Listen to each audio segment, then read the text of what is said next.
Fole qesh, po fole qesh ti, s'kom çfarë them unë. Unë jam qenë fyt. Pse, çka ke bërë sot? Jam qenë fyt, jo sot, po ka disa ditë.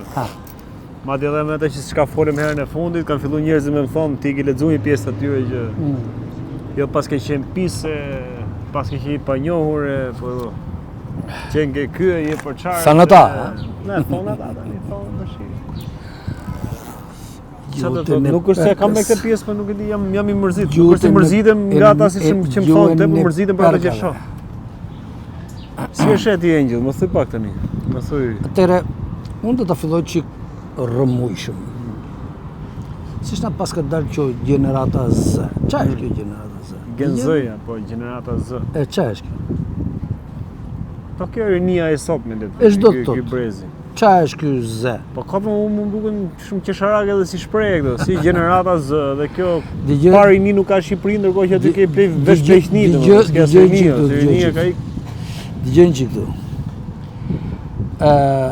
Si ta thash që në fillim fare, shqiptarët janë shumë të dhenë pas të huajve dhe ky është një defekt jashtëzakonisht serioz. Nuk është pa arsye që Shqipëria është kështu, e tërë, domethënë që shkon drejt boshatisjes. Gjenerata Z është një format I sajuar qëllimisht për të lënë jashtë loje të gjithë ata që me të vërtet kanë vuajtur, që me të vërtet kanë sakrifikuar, që me të vërtet kanë një eksperiencë nga luftrat politike që janë bërë brenda në Shqipëri dhe që të vetmit që mund t'i rezistojnë këtij lloji pushteti që gjasme po ikën. Po. Domethënë, do ta shpjegoj çik kështu unë me histori se njerëzit duke mos ditur histori flasin broçkulla. Kena shkëput lidhemi. Po, flasin broçkulla dhe besojnë broçkulla. Në vitin, unë të shpjegova çik atë sajesën e vitit 91.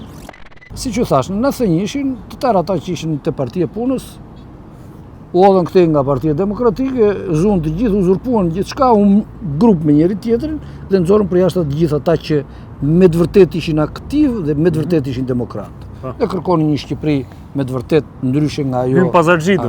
Po, jo, ishte skem e ngritur nga vetë Ramizalia dhe pushteti, gjithçka ishte. Në bashkëpunim me të huajtë, ti je I sigurt me të, ashtu. Me Amerikanë me më thëtë tash. Tashi, sot ne jemi duke përjetuar të njëjtën skem. Ku një grup njerëzish atje, që nuk lënë adresë, nuk kanë numër telefoni njëri tjetër, na pretendojnë se janë ky grupi koordinator. Që kjo protest nuk e ka emrin proteste, ka emrin luftë. Po jo luftë me armë. Ky është ndryshimi. Po për çfarë është një luftë? Përdesa synohet pushteti, përdesa synohet asgjësimi I gjithë një klase politike që ka drejtuar për 36 vjet, domethënë kemi të bëjmë me një diçka shumë serioze. Dhe një diçka shumë serioze do njerëz shumë serioz. Dhe shumë serioz nuk mund të jetë gjenerata Z. E kupton ti fjalën? Dhe janë të gjitha arsyet që gjenerata Z duhet të jetë shumë aktive, ashtu siç është. Duhet të marrë pjesë edhe në drejtimin e pushtetit, por nuk mund të jetë me të vërtet drejtuese. Do ta shpjegojmë vonë. Tash do të marrim një tjetër anë të historisë, që njerëzit nuk e njohin dhe që është pjesë e atij skenari që ka shkatëruar gjithmonë popullin shqiptar. Dhe unë do të marr vitin 41. E di vitin 41 çfarë ishte? Krimi I Partisë Komuniste. Në Shqipëri prej kohësh, domthonë me sa di unë që në fillim të viteve 20 kishte hyrë lëvizja komuniste, e kupton? Ajo u bë veçanërisht e zhvilluar në Korçë, në Tiranë, në Berat, domethënë në qytetin Stalin, në Shkodër, ku di unë, me grupe komuniste. Dhe erdhi një moment që këto grupe pretenduan se duhet bashkoheshin dhe u organizua një mbledhje ku, dëgjoni mirë, Enver Hoxha I infiltruar nga francezët nëpërmjet serbëve, dëgjoj mirë, kapi kokën e drejtimit të Partisë Komuniste. Si e kapi? Është ajo që quhet fati tradhtarit. Tradhtari ka mbështetjen e popullit dhe mbështetjen e armikut. Po rasti I Enver Hoxhës është tipik me atë që po ndodh sot, gjenerata Z. Ashtu si këtu pretendohet që drejtimi duhet ta marri patjetër gjenerata Z, e kupton? Se ju të vjetrit nuk dini ju, nuk beni. Ju na keni shkatruar Shqipërinë. Në kohën e Enver Hoxhës, pra vjetrit e kanë për klasën politike. Dale, se do të dëgjosh çik të mirë. Në kohën e formimit të grupeve komuniste, domethënë të Partisë Komuniste, Enver Hoxha nxori një truk i cili i nxori për jashtë të gjithë të tjerët që mund të bëheshin kryetar të Partisë Komuniste. Duke pretenduar që me që grupet komuniste të dertanishme kanë probleme të rënda, janë të përçare, më të thash, asnjëri prej drejtuesve të grupeve komuniste të veçanta nuk duhet të bëhet kryetar i Partisë Komuniste. Një të rëndë lapsit i nxori tërë jashtë ata që me të vërtet kishin dhënë kontribut dhe kishin bazë shoqërore, kishin influencë e tjera. I njëjti truk po përdoret sot. Gjenerata Z nuk është gjë tjetër veçse një mundësi, një truk, një format i programuar për të nxjerrë për jashtë të gjithë ata që kanë sakrifikuar, që kanë arsye edhe personale sepse janë ekspozuar direkt dhe kanë qenë në luftë me pushtetin, që kanë eksperiencë, që njohin terrenin, e kupton? Njohin gjithçka dhe të gjithë ata njerëz duhet lihen për jashtë. Pse? Që ata gjenerata Z kur të marrin pushtetin të mbeten me gisht në gojë se nuk din asgjë ata. Dhe çfarë do ndodhin? Ngeli prapë aty. Po pra. Do të kthehen prapë atje, jo vetëm do të kthehen prapë atje, po do të fillojnë ashtu siç janë hedhur teorit nga sekserët e dyja partive të mëdha që partia që do vi, domethënë klasa e re politike që do vi, duhet të mësoj nga më të mirët. Duhet të marrin këshilltar nga jashtë. Po çka kanë bërë këta deri tani? Nuk kanë marrë këshilltar nga jashtë? Çka kanë bërë? Ja? Bëjmë po të njëjtën gjë. Të njëjtën gjë. Se ky është qëllimi. Qëllimi një mirë u kam thënë. Pushteti i Enver Hoxhës, pushteti i Edi Ramës, i Sali Berishës, i Ilir Metës, një tjetër, është pushteti të huajve. Është ky pushtet që nuk i do shqiptarët në Shqipëri. Ka gjë e vështirë është për të kuptuar? Domethënë, të tërë këta njerëz që do marrin sot pushtetin, do t'i thonë Angel Lukës që ka 18 vjet, jo 18 ditë që protestojnë këta, po 18 vjet që proteston për ditë Angel Luka. Çdo ditë. Ata kanë 18 ditë në rrugë, apo 20, apo 30. Unë kam ndentur 21 muaj si qeni në derë të komisariatit të policisë. Pa buk, pa ngrapë, në vapën, të ftohten -14. Për jashta. Me hajdutët që i kishin 30 apa larg derë të komisariatit dhe ç'a bënin? Nxisnin hajdutët dhe i përdornin ata dhe i nxisnin vetë dhe i lajmëronin në çdo sekond. Tani erdhi, tani iku, që ata të më dhunonin mua. Kupton? Tashi unë nuk po të them ty këtu që unë jam i vetmi i vuajtur, se natyrisht ka plot të vuajtur të tjerë, po sigurisht ka plot të vuajtur të tjerë, nuk janë këta 30 vjet e poshtë. Sepse nëse po flasim me një shaka matematike nga më idiotet, nëse po flasim për një pushtet që qëndron në kem prej 36 vjetësh, ti që je 32 nuk e ke idenë se çka ka ndodhur 4 vjet, domethënë 14 vjet. 14 vjet po. Më përpara. No ti di këto 20 vjet. Eksakt. E kupton? Ti nuk i di ato të tjerë. Përgjysmuar ose të propaganduar. Jo, nuk i di vetë ti mund të kesh dish nëpërmjet filmave, nëpërmjet radios, nëpërmjet gazetave tjera, nëpërmjet thashethemeve, po ti vetë nuk i përgjithur, nuk e ke idenë. Po, eksakt. Gjenerata Z janë... Po do me dalë, gjenerata Z, do që se diti... Kjo është një gjenerata Z. Apo flasim për 36 vite sistem, ose për 85 që nga 21. Si pas ke vojtur ti më shumë se unë. Ose hajde që nga 21 që po thua kur është krijuar, se po njëta klasësh që thjesht vesh rroba tjera. Si pas ke kontribuar ti për këtë ditë sot, më shumë se unë. Si pas ke kontribuar ti? Si mund ta drejtosh ti këtë vend? Si mund të njihesh, si mund të përballesh ti me këta bisha, se këta janë bisha, e kupton? Këta janë kafsh. Kur vjen puna për pushtete, për para, këta të shkyjnë, nuk njohin limit. Dhe me keq akoma, këta janë një klasë totalisht e shantazhueshme. Këta kanë bërë lloj krimesh dhe krimi më maksimal është bërë nga SPAK, që ka futur brenda izraelitët dhe amerikanë, dhe italianë, dhe francezë dhe tjera, por në mënyrë të veçantë izraelitët që kanë prur këtë gjendje sot. Ata kanë mbledhur gjithë farë informacione, shantazhojnë këto dhe ja kanë arritur qëllimin. Dhe ti mendon se në një nga këta gjenerata Z janë të zotrit të hahen me agentët e Mossadit e të CIA-s? Ha? Po të fli pak gjumë edhe mendoj. Po pra, me i dorë gjumë edhe fillohet me në një ëndër të mirë. Tani si po shë protestën tani? Po shë fare unë rëdyqun, unë jam out, të thashin. Po pse vëlla jau? Po jam praktikisht out unë s'marr dot pjesë. Po pse s'vjen të marrësh pjesë? Po se s'marr dot pjesë rëdyqun, ata kanë, e kupton ti? Ata brenda gjithë saj turme që shikon ti prej 300.000 vetash, ata kanë krijuar 300.000 veta. Iku e 300.000 veta. 100.000, 50.000, 20.000, 20.000, do 20.000. Tani kanë ngel kështu. S'ka, po pikërisht pra, sepse kanë dalë lakrat. Nuk besojnë me njerëzit. Ju mos kujtoni se këto fjalë që gjithë të njerëzit që nuk besojnë, pse se ngremni aty, pse si bëjmë bashkë të njerëz? Po pra se duhet i bëjmë bashkë. Atëherë edhe një herë, unë të thash edhe një herë, shqiptarët janë materialistë dhe nuk është në një gjë e keqe ti je materialist.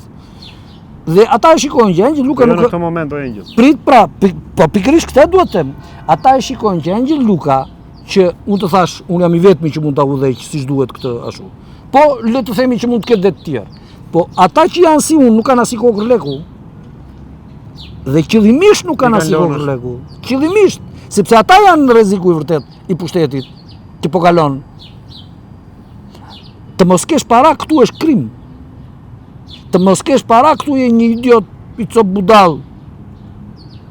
Kush je ti që pa më varë për shprehjen pa brek vjene na pretendon se mund të bësh i pari këtij vendi. Se kjo është ideologjia dhe këta ata e pompojnë me të tëra format. E kupton? Paskush nuk e di realisht se Angel Luka është praktikisht, nëse hapen letrat, më i pasur i këtij vendi. Dhe nuk lufton për para, se po të kisha luftuar për para, mua s'kishte Perëndi që më mbante të tëra ato. Ata i kanë mbajtur parat pikërisht sepse ata nuk duan një Angel Luka që ju prish pushtetin, ju prish programin. Dhe si të tillë, ka të tjerë, njerëz të moshës mbi 50 dhe jo të gjeneratës Z. Gjenerata Z, ata që po vinë nga jashtë shtetit, që po grumbullohen këtu për të pompuar protestën, janë njerëz që kanë pasur para gjithmonë dhe asnjëherë të sigurojun nuk kanë pasur para të ndershme. Kanë qenë gjithmonë të kapur. Kanë qenë gjithmonë pjesë e pushtetit ata, pjesë e paras. Domethënë, e paras që i grabitet këtij vendi. Atëherë, në datën 4, siç e diti do vinë këta, janë organizuar. Do vinë të festojnë ditëlindjen e Edi Ramës, se ka ditëlindjen.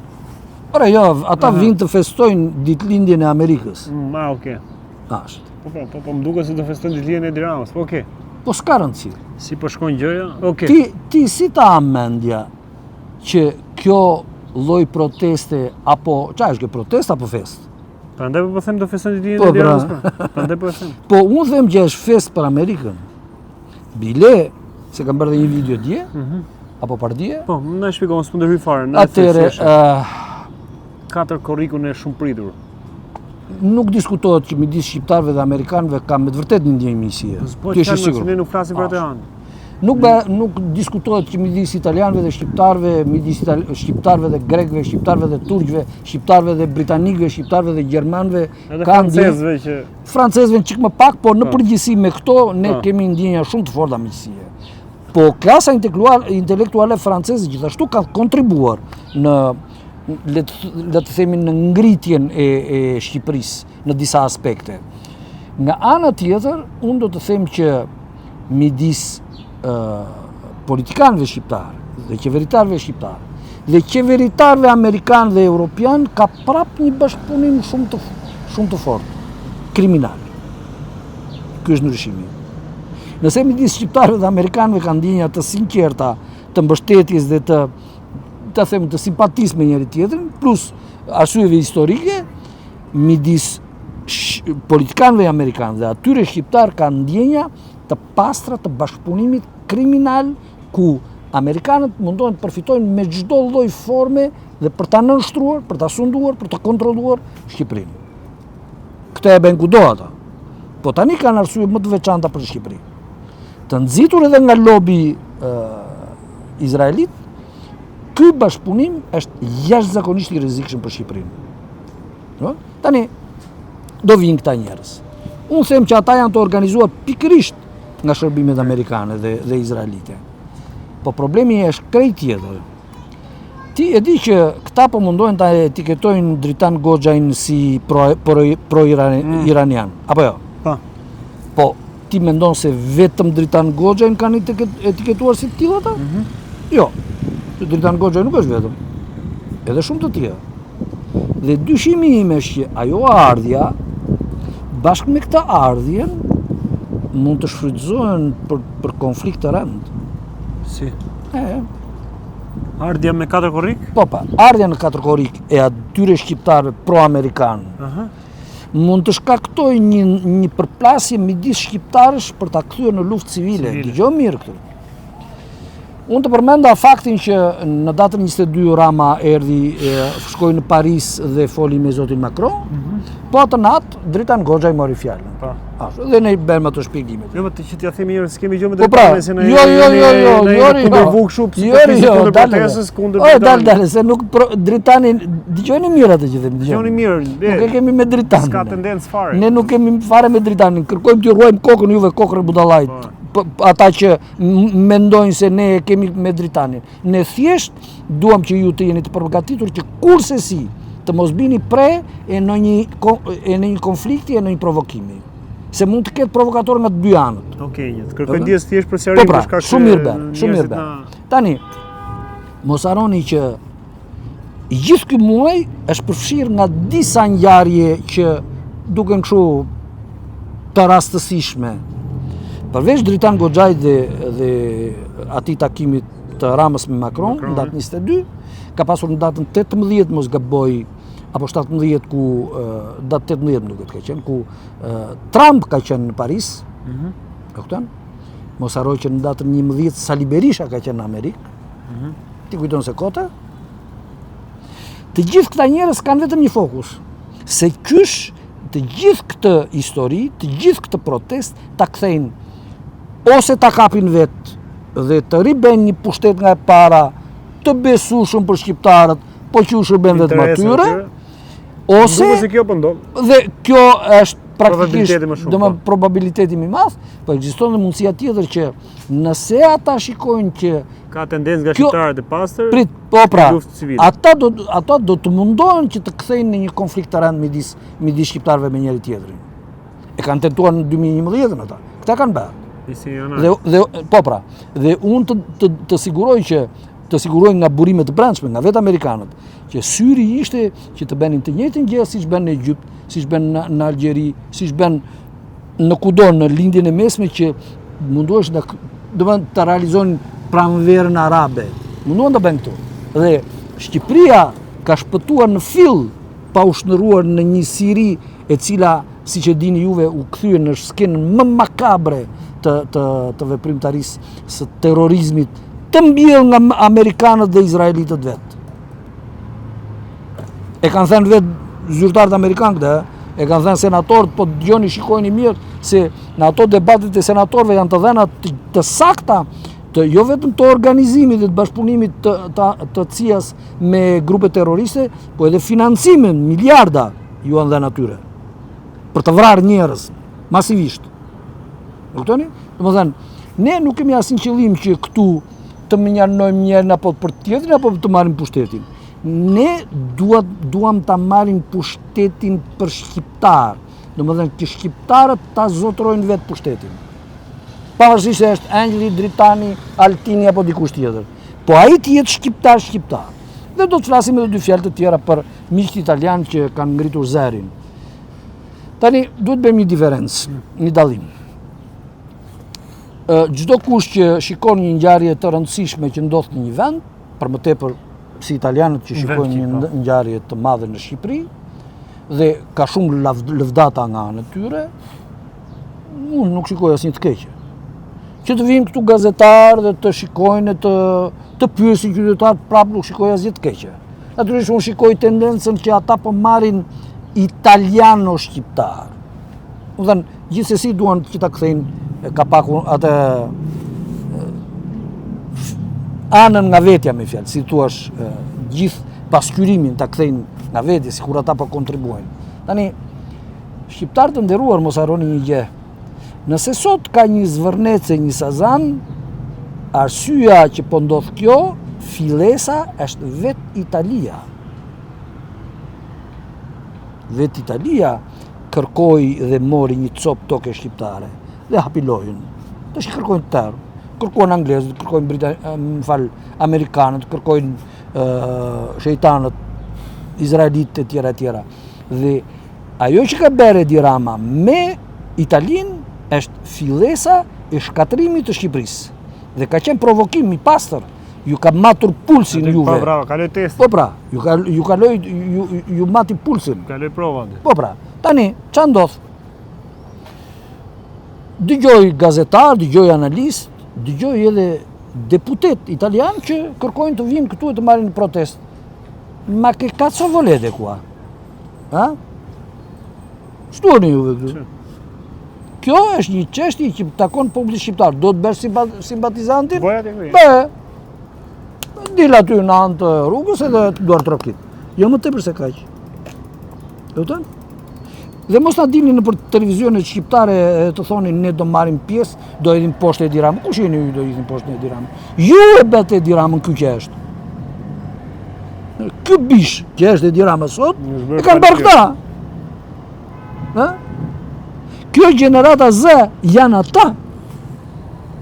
Ti je i sigurt? Gjithë kjo klasë korruptuar, ku do ndodhur, janë ata, është Banka Intesa San Paolo e para. Se duhet ja u rikujtojmë shqiptarë, se unë ka thënë dhe në raste tjera, po do ja them edhe një herë. Banka Intesa San Paolo, natyrisht nëpërmjet maskarallëqeve midis shtetit italian dhe shtetit shqiptar, ka marrë licencë për të dhënë licencë drejtuesve shqiptare. Dini ju këtë apo jo? Domethënë, Banka Intesa San Paolo vendos se kush mund të bëhet drejtor, kush mund të bëhet ministër, zëvendësministër e tjera. Që kulmi erdhi çun. E kuptoni ju? E kuptoni ju apo jo? Ha? Dhe këta njerëz sot na thonë neve që shumë mirë bën ju, i gjym, merreni pushtetin e Edi Ramës. Po ju ti kujton se ata njerëz mund të jenë të sinqertë? A mund të ketë sinqeritet tek ata njerëz? Po le ta fillojnë nga vetja ata. Le t'i zënë derën melonit, ti heqin këtu çka kanë. Ushtar, policë, karabinjerë, gjithë ti marrin, ti shporrin, ti çojnë në vendin e tyre. Shumë bukur, janë ndihmuar. A duan të ndihmojnë ata? Realisht. Realisht. Merrini ata që keni shporrin i tutje, merrini në xhepat tuaj.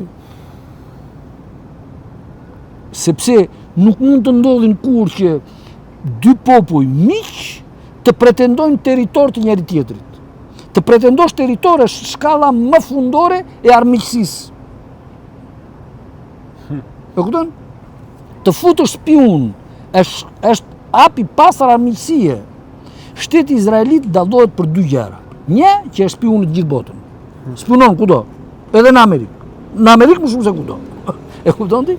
Korrupton njerëz, i rekruton për shërbimet e veta. Dhe mbi të gjitha, shteti izraelit është shtet që ka kryer genocid. Dhe vazhdon. Si mund të futet ai vend këtu? Mos e kesh në planetet, mos e kesh në galaksi. E kupton? Dhe me që jemi te Italia, dëgjoj çik mirë ti. Në vitin 2005-2006, pikërisht atëherë kur italianët më kanë dëbuar mua, më kanë kthyer këtu në kundërshtim me vendimin e gjykatës së Romës, e kupton? Pikërisht atëre, shteti italian ka firmosur një memorandum bashkëpunimi në nivel maksimal ushtarak spionazh. 200 agent nga më të specializuarit e Mossadit janë instaluar në territorin italian me të drejtë, domethënë me licencë për të vepruar në gjithë Europën, natyrisht edhe në Shqipëri. E kupton? Agentët e Mossadit bredhin këtu në sy të tërve, e kupton?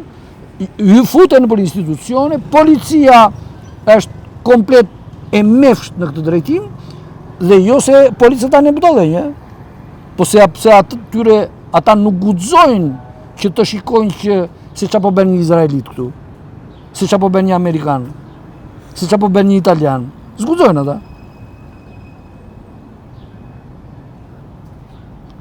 E kuptoni? Domethënë, që ta përmbledhim, këtu jemi para një synimi të qartë anti-shqiptar. Ti e di që kur ishte dje, sulmoi Amerika Iranin dhe Irani Amerikën? Ha? Po pse dje? Po se përdio dha videon. Ku lajmërova që protesta në datën 4 korrik mund të jetë drejtuar qëllimisht nga amerikanët për të krijuar konflikt brenda protestuesve. Pro-iranian, pro-amerikan. Dhe Bamba i sulmon andej. Pse edhe kjo? Ai kërkon me çdo kusht dhe gjithë angazhimi i këtyre njerëzve është që në çdo moment të krijojnë një bombë më të madhe se ajo që del që këtu. Merri ngjarje të tëra njëra pas tjetrës dhe shikoj çka kam thënë unë sot dhe çka ka ndodhur pas 1, pas 2, pas 3 ditësh. Pse edhe ajo që kemi thënë ne ose ke thënë ti, ke video që ke bërë vet, ka ndiku deri atje? Drejt për drejt. Kur unë kam thënë këtu që amerikanët këtu e mban menti, nuk kanë mundësi të zgjedhin veç se midis 2 kive, e mban mend? Po. Pas 3 ditëve Trump u qellua me pistolet në vesh, me pushkë. Po ti e di që atje në Senat kanë pyetur njerëzit e shërbimit sekret se si e latë ju të ndodhë një gjë e tillë dhe ata asnjëri nuk janë të zotit të japin përgjigje. Dhe drejtoresha dha dorëheqjen. E lanë vetë ata, e bën vetë. Për çfarë për të krijuar simpati? Për të krijuar simpati. Ja, e kanë marrë dritan goxhen, e kanë proceduar për ça? Se ke bllokuar rrugën. Këtë në këtë. Nuk se kupton ti. Nuk e kupton ti. Se ekziston fjala bllokim rrugës si vepër penale. E kupton? Po nuk mund të futesh vepër penale ti 20.000 veta. Minimalisht. Që do të thotë është një protestë popullore dhe dihet që është, nuk është se plasi sot. Edhe ti nuk e di, edhe këta do bum edhe bllokuan rrugën. Ta kanë një muaj që bëjnë të njëjtin gjë.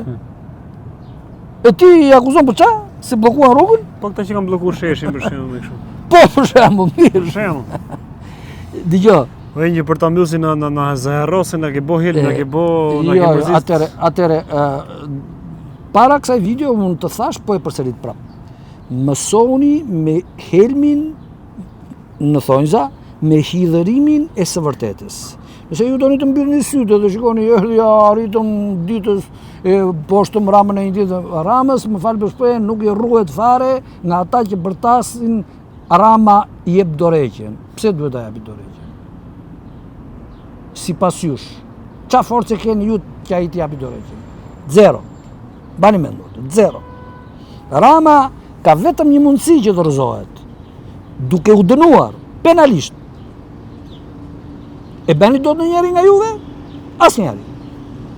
Edhe kur ju dha në dorë, edhe sot e keni në dorë, ka një kallëzim penal atje për poshtërinë të Republikës dhe të simboleve të saj, që është aja e kryetarit të shtetit, se kryetari shteti është ai aty. Domthonë ai ishte numri 1 i përfaqësuesi numri 1 i Shqipërisë në gjitha ato ngjarje të mëdha. Dhe ju të tërë u fshehet të tërë edhe sot e mbani gojën mbyllur, asnjëri nuk guxon. Çu do të ai Edi Ramën zbriti poshtë, s'dua. Ço do bësh? Ai ka policin, ka ushtrin, ka gjykatë. Pse nuk ndodh kjo Angel? Pra që se nuk e kuptoni Erdiçun se këta nuk janë shqiptar.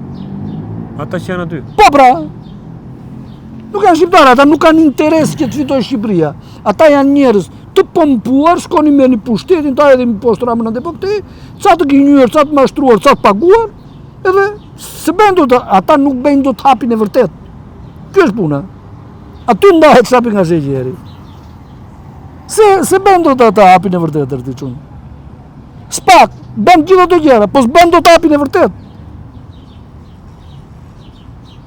Se kuptoni juve? Të gjitha që shikoni këtu këta janë personazhe mediatik. Spak është personazh mediatik. Në rol. Është në rol. është një personazh i pompuar, nuk është një personazh që me të vërtetë. Protesta është kthy në rol, është një personazh vetëm, ai që Po pra. I ka kthy njerëzit Salamonç aty, kryer besim. Janë personazhe të njerëzit nuk duan këtë që po ndodh me protestën. Njerëzit duan që Shqipëria t'ju takojë shqiptarëve. Nëse këta njerëz kanë një fije sinqeritet me veten e tyre, duhet të përmbahen atyre parullave që edhin për ditë aty.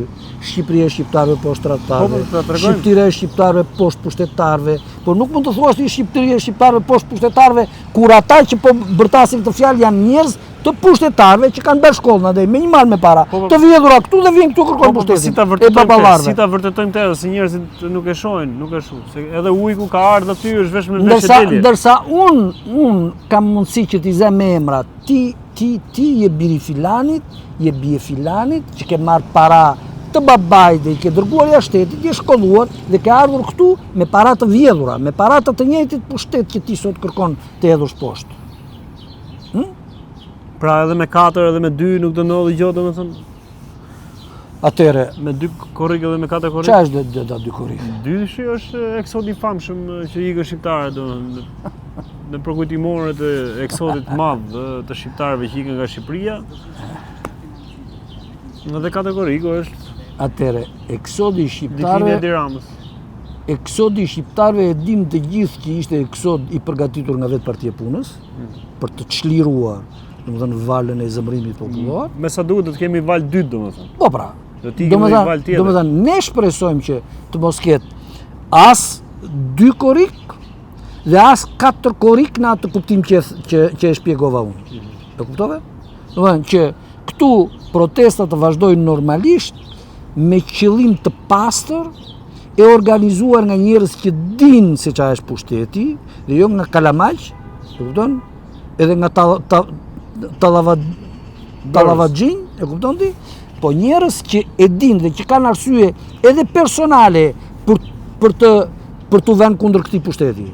Nuk mundit nëse ti nuk je mirënjohës ndaj personit që ka vuajtur, që është sakrifikuar, që ka luftuar etj, ti je njësoj ai duhet edhe moralisht kur e vjedh njeriu i ke vjedhur shumë.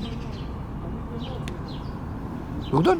Ata kanë krijuar një bërtham dhe nëse nuk e hapin atë bërtham, me të vërtetë, nëse nuk e lënë masivisht numra kontakti, ashtu në parulla, siç kanë nxjerrë ato, ashtu në parulla të nxjerrin. Numër telefoni, numër emaili. Po çet në numrin e telefonit të tyre, s'po kuptoj.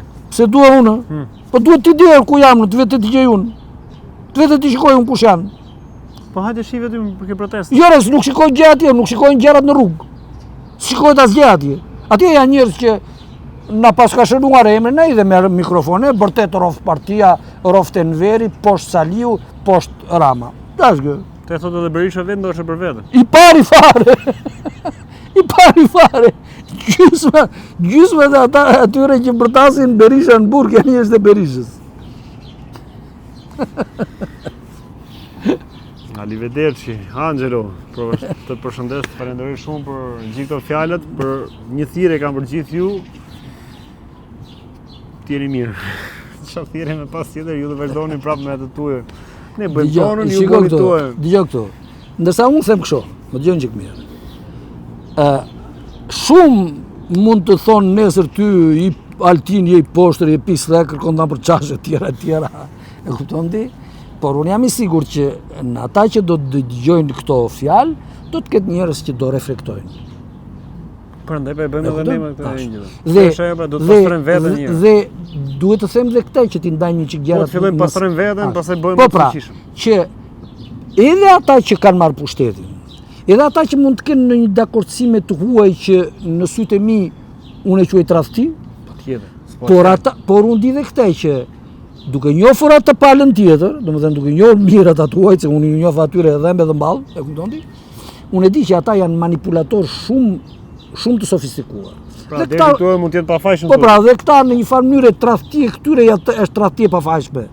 Po hajde të dëgjojnë vëlla, pse s'ta dëgjojnë? Kjo është ajo. Tu i bie që këtu nuk është e pafajshme. Ti nuk e di nëse ata të dëgjojnë apo jo. Prit, se po e gjë, këtë që po bëjmë ne këtu, unë po e bëj duke taku gjithë. Po pra, po. Gjithë që kanë krijuar këtë bërtham. Atëre më dëgjoj këtu. Takoj. Pikërisht bëjmë gjë tjetër se. Pikërisht këtë po them unë, ata që kanë krijuar bërthamën, do t'i bëjmë. Se bëjnë vëlla gjë tjetër. Do t'ia bëj unë një intervistë që bëra atij Lavajt. Edhe dëgjoj dikush. Hajde sonde. Sonde do vinë ato eurodeputetët. Sot nuk vitet. Hajde aty vëlla Ingjëll. Sot nuk vitet. Edhe ato që kanë një njëjtë mendim, nuk po them që mendojnë si ne. Po që kanë një mendim ndryshe nga kjo që çka po shohim. Çdo njeri Hajde bëjmë gjë tjetër.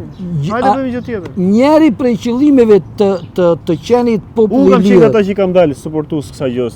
Madje Ingjëll e di se kam thënë publikisht se s'ka ndaj gjë këtu. E kam besu këtë gjë. E kam besu jo prej atyre, e kam besu si pa Argjim Miletin, gjithë njerëzit që donin aty. Siç e thotë edhe Ingjëlli. Edhe besova nga këta dhe donin valla. Gjithë e kërkonin këtë, edhe gjithë po e kërkojmë akoma. Po pse t'ja lëm këtyre më? Kush janë këta? Kush janë ata që flasin në emrin tonë? Kush është Edi Rama që flet po në emrin tonë? Se ta po bëjnë po tjetër gjë siç bën edhe Edi Rama atje. Dele.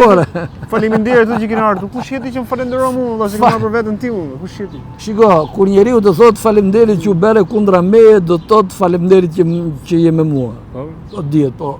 Nëse desha të thosha dy fjalë në lidhje me këtë që një nga qëllimet nëse do të ishte i sinqertë kësaj proteste dhe qëllimi për të pas një Shqipëri tjetër, ndryshe, do të ishte që njerëzit çdo gjë që kanë ta thonë lirshëm pa u druajtur nga askush. Ajo është. Dy. Unë pra po vazhdoj. Jo se jam trim ose po bëj kështu, por besoj të që kam vetë. Dy që nuk kam se ndikohem as nga Engjëlli, as nga X, as nga Psiloni, kupton? Dhe nga Engjëlli nga që kam këtu. Thjesht dëgjoj, vlerësoj ato se çka thot. Deri të jemi në rregull. Që pushteti që ne duam të krijojmë të jetë pushtet demokratik, i ardhur në mënyra demokratike, pa forma të dhunës dhe të deputetët sot i sjellin nga ati na listën. Po pra. Qofse do ketë gjithmonë diçka. Po pra. Pse ta sjellin dhe listën?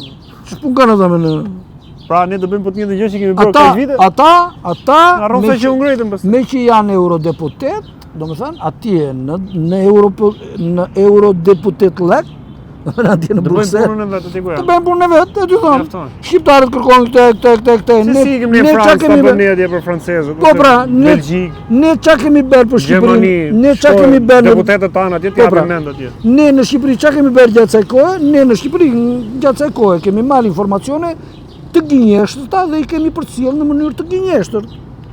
Ne ju kemi dhënë para gjasme për të mbështetur drejtësinë, po paraja nuk ka bërë gjë tjetër se ka shtuar korrupsionin, paraja e tyre ka shtuar korrupsionin këtu.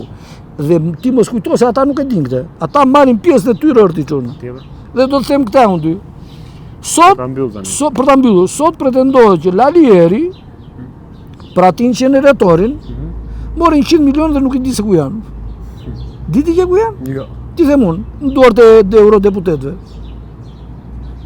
E kanë ata, ha? Po, ata i marrin, se kush kujton ti merr. Zyrtarët evropian akordojnë fonde për Shqipërinë, fonde që i marrin prapë në xhepat e tyre dhe i ndajnë me këta surretrit këtu. Ta urojmë edhe Lalit se është bë për herë dytë. Po uroj beçë duhesh dhe ç'duhet. Qeli është bë baba për herë dytë, urojmë kryetarin e bashkisë, është akoma kryetar i Bashkia e Tiranës. Në sajtime? Jo, ne mësim ty histori. Jo, në sajtime. Është akoma kryetar bashkie. Por, a thash unë që kryetari i bashkisë nuk mund të rrëzohet përveç se me votat e atyre që kanë zgjedhur. S'mund ta heqë kryeministri kryetarin e bashkisë. Po. Kanë ngatrim pushtetesh. Jo, nuk është. S'është ngatrim pushtetesh. Pushteti që buron nga populli takon popullit dhe vetëm ai mund ta heqin. Pra kështu praktikisht siç thua ti, bie që edhe Rama nuk rrezojnë dot me këtë protestë. Jo, se rrezon dot ti kështu. Se rrezon dot erçun, prandaj po them unë. Ai rrezohet vetëm penalisht. Nëse do ta penalisht i ketë kapur për gjykata të gjithë, si? Po pra, jo, dale. Gjykatat janë të kapur edhe një herë. Gjykatat janë të kapura sepse është e kapur media, sepse është e kapur protesta. O si derës është. Edhe një herë artiqun, nëse ti hap ekranin sot, nëse të gjithë ata i thonë atyre gazetarëve atyre, hapeni ekranin për Angjëll Lukën që të rrëzojmë Edi Ramën, se ka prova penale kundër ti, ti shikon që brenda javës ai pirdhet bashkë me ata. Bashkë me ata. Se ata do mbajnë përgjegjësi që kanë mashtruar këtë popull për të paktën 6 vjetëri është ata. E diti që para 3 vjetësh, para 2 vjetësh, unë kam bërë kallëzim penal kundër Altin Dumanit dhe në kërkesat kam shtuar edhe këtë. Altin Dumani t'i paguaj shtetit 60% të gjitha rrogave që ka marrë deri më sot. Që kupton ti? Thot ligje. Thot ligje, nëse ti ngrinë një detyrë, nuk e kryen detyrën në mënyrë qëllimshme, ti s'me rrogë. Ti je patriot. Çfarë paguash? Je patriot. Miq, ju përshëndesim.